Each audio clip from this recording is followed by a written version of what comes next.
আসসালামু আলাইকুম বন্ধুরা। এবছর আপনাদের খুব গুরুত্বপূর্ণ একটা পয়েন্ট জানার ছিল, সেটা হচ্ছে গাইটের ব্যবসায় কি হতে যাচ্ছে অথবা কি হতে পারে। তো এই ভিডিওটা আমি শর্টকাটেই চেষ্টা করি, বারবার তো বলি শর্টকাটে ভিডিও করব, কিন্তু আসলে হয়ে ওঠে না। এতগুলো বাস্তবসম্মত কথা অথবা প্রমাণ বলতে গেলে আসলে হয়ে ওঠে না। আর আপনাদের তো কলা বুঝালে কচু বুঝেন, তো যার কারণে দেখা যায় মাঝে মধ্যে বকাঝকা দিয়ে বলা লাগে, মাঝে মধ্যে চিল্লাপাল্লা করে বলা লাগে, সবভাবে আপনাদের সাথে কথা বলা লাগে, একদম হাতে আঙ্গুল দিয়ে, তারপরে অথবা চোখে আঙ্গুল দিয়ে কথা বলা লাগে। তো এগুলো হচ্ছে মেইন প্রবলেম। তো এবছর গাইডের ব্যবসায় কি হতে যাচ্ছে, আপনার কি করা উচিত, এই যে সাবজেক্টটা, এই সাবজেক্টের উপর আপনাদের ভিডিও করে দিচ্ছি। সেটা হলো যে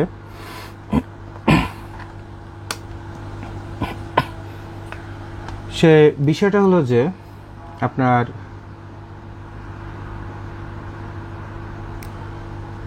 বাংলাদেশে পরপর দুইবার করে বড় ধরনের বন্যা হলো। একবার হচ্ছে সরকার বদলের গ্যাঞ্জাম ফ্যাসাদের আগে, আর একটা হচ্ছে সরকার বদলের পরে। সরকার বদলের পরে যে বন্যাটা হলো, বাংলাদেশে গাইটের মাল অথবা কম দামি মাল অথবা হুঁশিয়ারি মাল অথবা চকচক করা মাল, আমি কিন্তু প্রোডাক্টের ক্যাটাগরি আপনাদের বুঝাই দিলাম।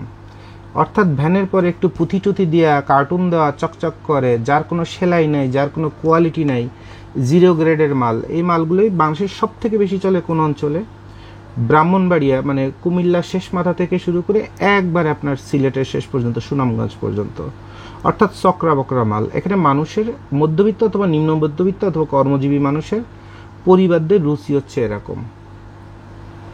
যেমন টকটকে লাল রঙের অথবা হলুদ রং অথবা ম্যাজেন্ডা রঙের, মনে করেন কালো একটা বউ তারে বিয়ের শাড়ি গিফট করছে টকটকে ম্যাজেন্ডা কালারের মধ্যে, টকটকে হলুদ দিয়ে, এরপরে আবার টকটকে সবুজ ফিতা মাথায়, বিয়ের অনুষ্ঠানের শাড়ি, আর এরপরে সোনার পরে পাউডার দিয়ে বসছে গরমের মধ্যে, তাঁবুর মধ্যে ঘামাচ্ছে। ফরিদপুরের মেয়েগো যে স্টাইলে বিয়ে হয়, ওই স্টাইলে মনে করেন যে টপ টপ করে, মনে করেন যে পাউডার টাউডার সব খুলে খুলে, মেকআপ খুলে খুলে পড়ে যাচ্ছে।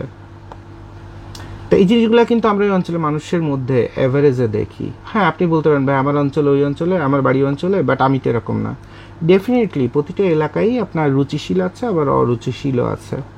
বাট এই অঞ্চলগুলোতে কিন্তু আমরা এই কালারের চাকচিক্য, প্রিন্টের চাকচিক্য, ডিজাইনের চাকচিক্য, এগুলোকে আমরা দেখি। এটা আমরা নেগলেক্ট করছি। এক একজনের মানুষের রুচি এক এক রকমের, তাই না? রুচি এক এক রকমের, এবং তার সামর্থ্য অনুযায়ী সে সবচেয়ে ভালো কাপড়টাই পরার চেষ্টা করে। তো কেউ কিন্তু সামর্থ্য অনুযায়ী খারাপটা পরার চেষ্টা করে না। তো যখন করে না, তখন তাকে কিন্তু স্যালুট করার মতো, তাই না?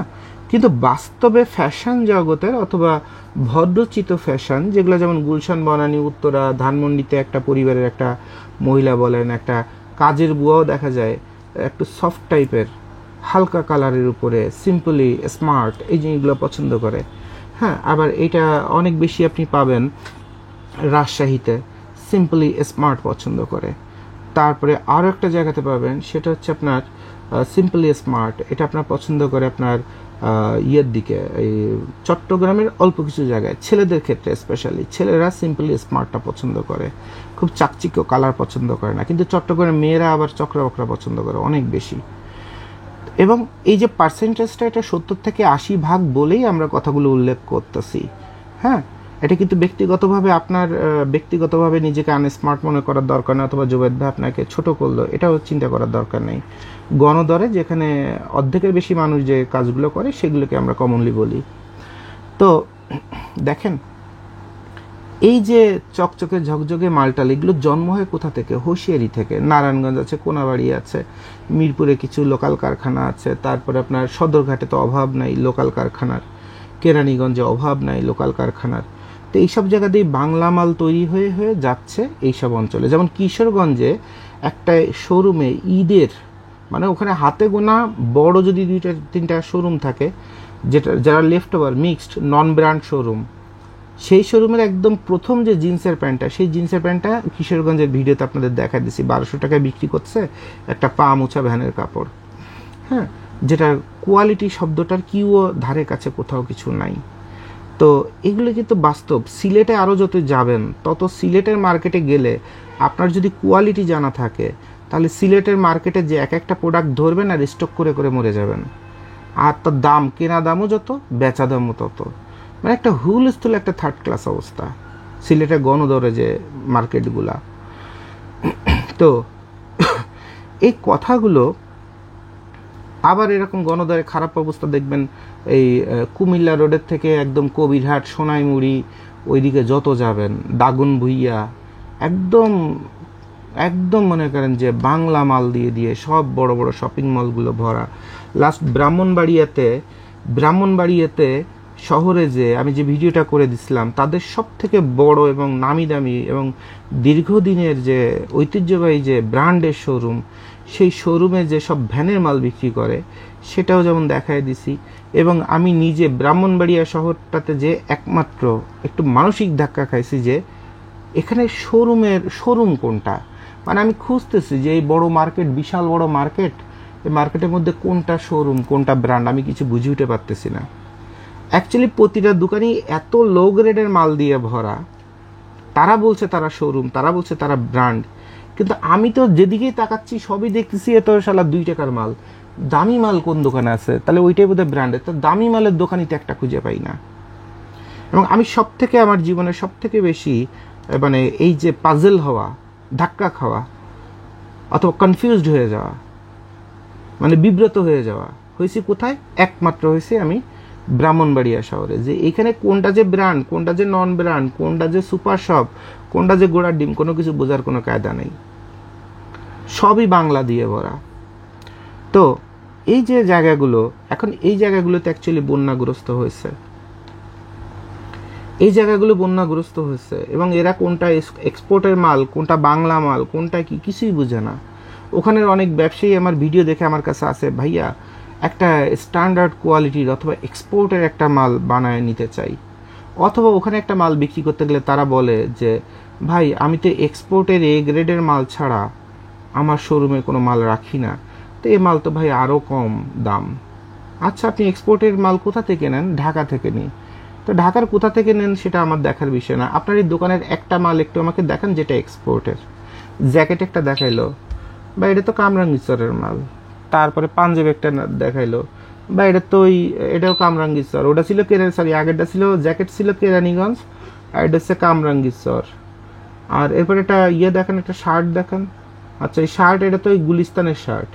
আচ্ছা, এই ফেব্রিক্স দিয়ে ওই গুলিস্তানের ওই যে গলিতে ঢুকতে হাতের বাম সাইডে দেখবেন নিচে এই শার্টগুলো ওই দোকানদার বিক্রি করে। তো মুখস্থ তো সব। আমরা হচ্ছে কাপড়ের জগতে জাউরা বুঝেন তো? সারা বাংলাদেশে কোথায় কি আছে প্রতি 10 দিন 15 দিন পর পর আমাদের চোখের মধ্যে ভাসে। তা এখন কথা হলো যে আপনি যে বলেন দোকান মালিক যে ভাইয়া এটা এক্সপোর্ট, এটা অমুক, এটা তমুক, কোনটা কোন গোড়ার ডিম, কোন বাইং হাউসের কোন সিরা ফাটা মাল নিয়েছেন সবই তো আমাদের মুখস্থ, কোনটা মুখস্থ না। আপনার এই হাউসে যে আমি যে একটা নিজের মতো করে একটা ভালো কোয়ালিটির একদম হাইস্ট গ্রেডের ফেব্রিক্স দিয়ে একটা মাল বানাই, এত কমের মধ্যে আপনাকে দিতে আসলাম, আপনার বাপেও তো পারবে না এই মাল আপনাকে দিতে। তা আপনি যে বললেন যে এক্সপোর্ট, তো আপনার সব থেকে দামি এবং সব থেকে কোয়ালিটি মালটার কাছেই যদি আমার এই মালটা রাখেন, তা আপনার মাল তো কোয়ালিটির ধাক্কায় ভেসে চলে যাবে। আর আপনি আমার বলছেন এই মাল গুলিস্তানের থেকে 200 টাকা 100 টাকা কিনে নিয়ে আসেন। এই মিয়া ফাপড়বাজি ব্যবসা করেন, এরকম সিটারি বাটফারি করে করে দাম কমান, আর এরপরে বাকিতে মাল রায় দিয়ে বেচে তারপরে টাকা দেবেন। এইসব দোকানদারি করেন না, এসব হোলসেল করি না আমরা।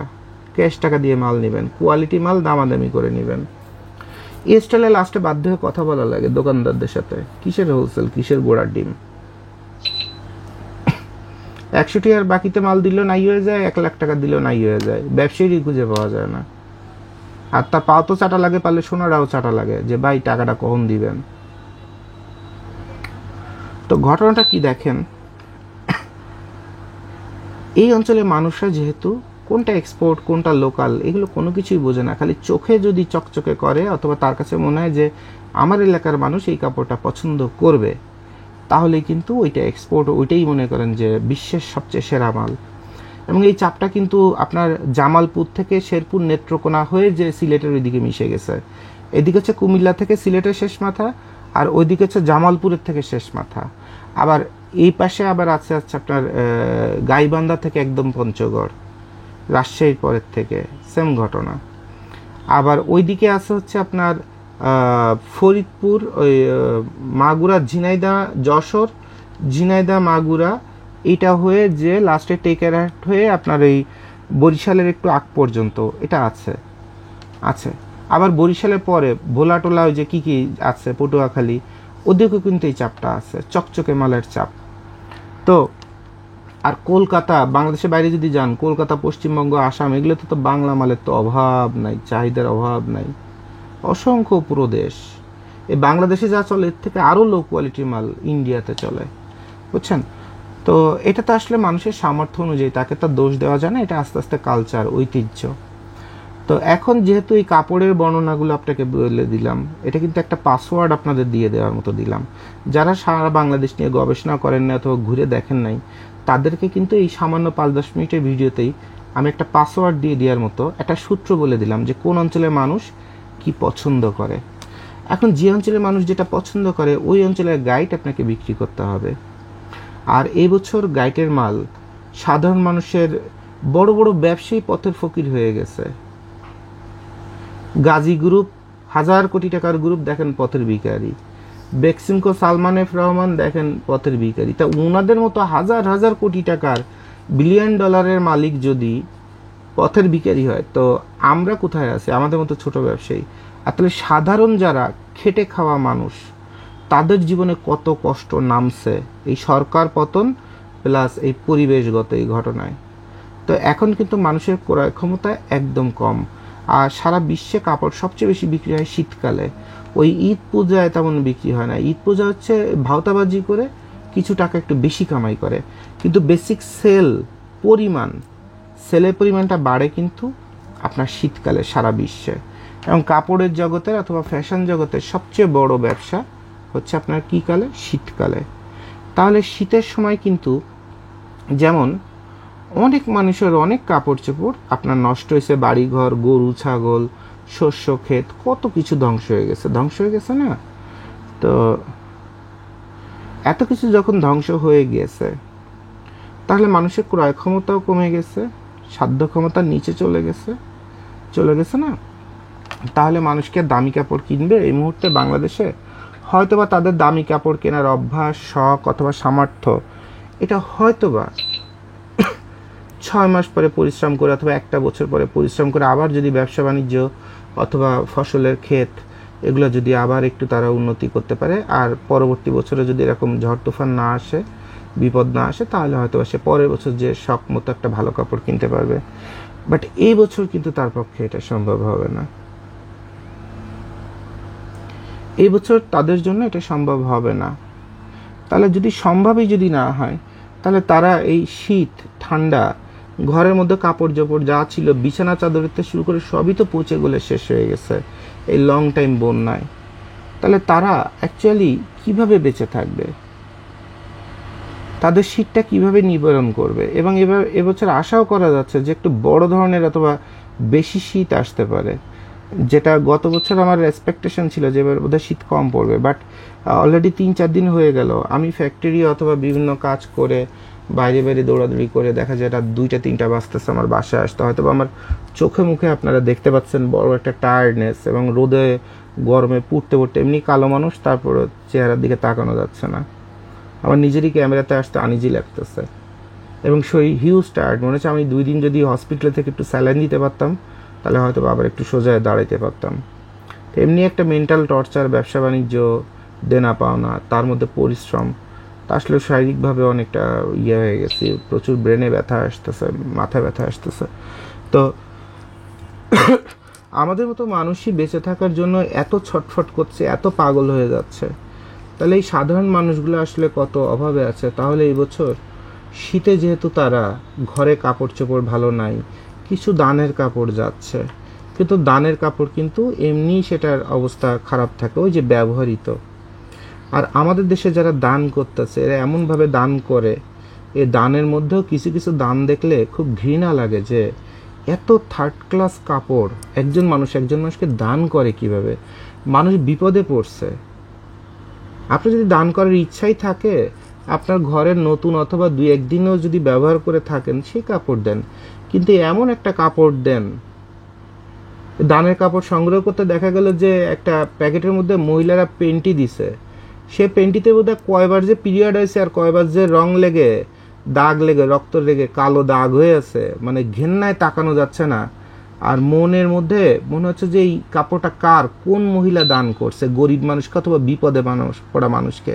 ওই মহিলারা যদি পাইতাম পাড়ায় মেরে ফেলে দিতাম যে কি লেখাপড়া শিখছিত, কি মানবতা শিখছিত, কি ভদ্রতা শিখছিত। এই হচ্ছে আমাদের দানের অবস্থা।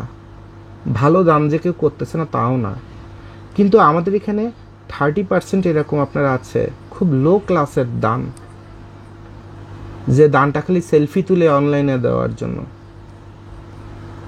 তো এই যে কাপড়গুলো, এই কাপড়গুলো কিন্তু তাদের এই শীত আসতে আসতে, এবং এই যে আমি বাইরে কাজ করতেছি রাত 2টা-3টা পর্যন্ত, তো আজকে বৃহস্পতিবার হচ্ছে আমাদের অফিস বন্ধ, তো আমি একা এসে আপনাদের কয়েকটা ভিডিও করে দিয়ে আবার আমি চলে যাব, যে হয়তো রাত 2টা-3টা পর্যন্ত পরিশ্রম করতে হবে বাইরে বাইরে। তো আপনার এই রাতে যখন মোটরসাইকেল নিয়ে ফ্যাক্টরি থেকে বের হই অথবা বিভিন্ন সাপ্লায়ারের ল্যাবের থেকে বের হই, তখন দেখা যায় মোটরসাইকেলের সিটগুলা আরও 3-4 দিন আগের থেকে দেখি কুয়াশায় ভিজে আছে। তো এই জন্য ভয় লাগতেছে যে এবছর শীতটা বোধহয় আরও মর্মান্তিকভাবে আসবে। তো মর্মান্তিকভাবে যদি শীতটা এসে পড়ে আর মানুষের ঘরে নেই কাপড়, আর ওই যেগুলো দানের দিচ্ছে এটা শীত আসতে আসতেই ধ্বংস হয়ে যাবে, শেষ হয়ে যাবে, তাহলে মানুষের এই বছর শীতে প্রচুর কাপড়ের দরকার হবে। আর সামর্থ্য যেহেতু কম, তো এবছর গাইটের মালের এত বেশি চাহিদা থাকবে, এটা দিতে মনে করেন যে হিমশিম খাওয়া লাগবে, এমন একটা বাজে অবস্থা। তবে যারা গাইড নিয়ে ব্যবসা করতে চান ইনশাল্লাহ তারা খুব ভালো ব্যবসা করতে পারবেন।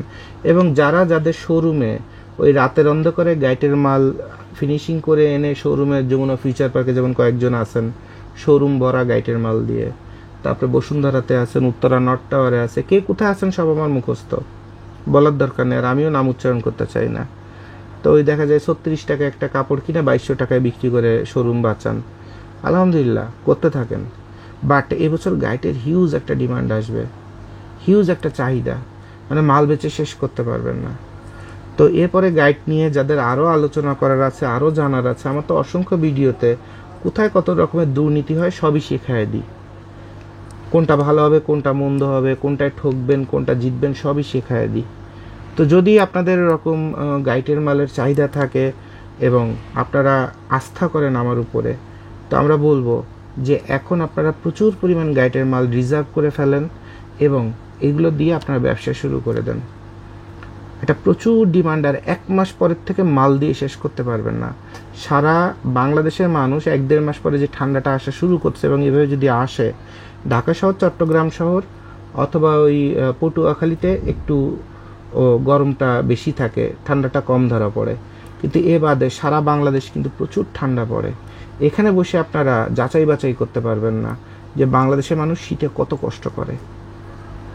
তো এবছর গাইটের ব্যবসার বোধহয় সর্বোচ্চ একটা সুযোগ এবং ইনকামের একটা সুযোগ আসতেছে। তো আপনারা যারা গাইটের মাল নিয়ে ব্যবসা করতে চান, আমরা অলরেডি এই সপ্তাহ থেকে মাল দেওয়া শুরু করে দিচ্ছি, আসবেন আমাদের অফিসে, যদি ভালো লাগে, যদি আস্থা লাগে আপনারা অর্ডার দিবেন। আমরা গত বছর যে বিষয়গুলোতে আপনাদের নিষেধ করেছিলাম, সে ভাই ব্রাদাররা এখন আমাদেরকে প্রচুর ফোন দেন যে ভাই জীবনে মরে যাব, কিন্তু ওই চায়না গাইট নিয়ে কম দামি সস্তা মাল নিয়ে বিক্রি করব না। এই গত বছর সেই ডিসেম্বরে চায়না গাইট নিছি একজনের কাছ থেকে, আপনারা ওভারটেক করে, এই খানস গ্লোবাল জুবাইদ ভাইরে ওভারটেক করে, জুবাইদ ভাইয়ের কাছ থেকে শিখছি, জুবাইদ ভাইরে ওভারটেক করে ওই জায়গা থেকে মাল নিছি, 500 টাকা 1000 টাকা কমে পাইছিলাম। নেওয়ার পরে এই মাল, এই টোটাল একটা বছরে 1 পিস মালও বিক্রি হয়নি, বরঞ্চ এই মাল রাখতে রাখতে এর অবস্থা আরও খারাপ হয়ে গেছে। তো জুবাইদ ভাই মরে যাবো, তার ওই চায়না কম দামি মালের গাইটের ব্যবসা করতাম না, কারণ এমনি গাইটের মাল হচ্ছে কম দামি, ব্যবহার করা, ফেলে দেওয়া মাল, আর এর মধ্যেও যদি কম দামি যদি খুঁজি, তাও কি মানুষে পড়ে না কুত্তায় পড়ে একমাত্র আল্লাহই জানে। তো মানুষ কিন্তু, যার কারণে এই ধাক্কাটা আমি বলার পরেও মানুষ যখন শুনতেছে না, তখন আমার কাছে মনে হয়েছে ঠিক আছে, আমি এতভাবে হাতে পায়ে ধরে আমি যে বলে দিচ্ছি, কিন্তু ঘুরে ফিরে মানুষই কম দামের দিকেই যাচ্ছে, তাহলে মানুষটা ধাক্কাই খাক, আমি গাইটের জগৎ থেকে বের হয়ে যাই। তো গত বছর কিন্তু আমি 1 মাস গাইড দিয়ে গাইটের জগৎ থেকে বের হয়ে গেছি, আর কোনো মাল দেয়নি। ওখানে সব ব্যবসায়ীরা, ইভেন ওখানে যারা লোডার ভ্যানে মাল টানে, তারাও ফোন করে জিজ্ঞাসা করছে জুবাইদ ভাই আপনি কি অসুস্থ, বা আপনার খুব মিস করছে, আপনি কোথায়, এই সিজন আসলো, আপনি ওই কয়দিন দেখে আর দেখলাম না, আপনি কি অসুস্থ কিনা, কোনো সমস্যা কিনা? আমি বললাম না ভাই, কোনো সমস্যা নেই। তো এই বছর ইনশাল্লাহ এই ধাক্কাটা খাওয়ার পরে মানুষ বুঝতে পারবে যে কি করা উচিত এবং জুবায়েদ ভাইকে আস্থা করা যায় কি না। তো আপনাদের যাদের মালামাল লাগবে, গাইড লাগবে, আমাদের সঙ্গে যোগাযোগ করেন। আমার মোবাইল নাম্বার আপনারা জানেন, 0182558141। আর একটা মোবাইল নাম্বার 016123443002। এই দুটো নাম্বারে আপনারা আমাকে কল দিবেন, কল দিয়ে যার যা জানার আছে জেনে নেবেন। যদি আপনাদের মালামাল লাগে, ইনশাল্লাহ আমরা এই সপ্তাহ থেকে অলরেডি গাইডের মাল দেওয়া শুরু করছি। আপনারা বুকিং দিতে পারেন। আর ওই যে কন্ডিশন ঢং টং যত যা আছে ওগুলো আমরা করি না। আমরা 100% টাকা অ্যাডভান্স নিই আমাদের ব্যাংকে অথবা আমাদের হেড অফিসে অথবা আমাদের বিকাশে। আর আমাদের বিকাশে টাকা পাঠাতে গেলে আপনাদের 1 টাকাও খরচ হয় না, সব টাকা আমাদেরই খরচ হয়, কারণ এটা হচ্ছে পেমেন্ট সিস্টেমে মার্চেন্ট অ্যাকাউন্ট। ঠিক আছে, সো একদম টেনশন ফ্রি থাকবেন। আর এরপরে যদি কনফিউশন থাকে যে কোনো সিটার পাল্লায় পড়লেন কিনা, তো আপনাদেরও তো আত্মীয় স্বজন ঢাকা শহরে থাকে যারা দূরের থেকে আসতে পারে না, আমাদের অফিস টফিস ভিজিট করে তো দেখে যাবেন যে আমাদের ওই আপনার কথার কথা 1 লাখ টাকার মালের জন্য আমি এখানে 1 কোটি টাকার অফিস বেচে কিনে পলায় চলে যাব কিনা।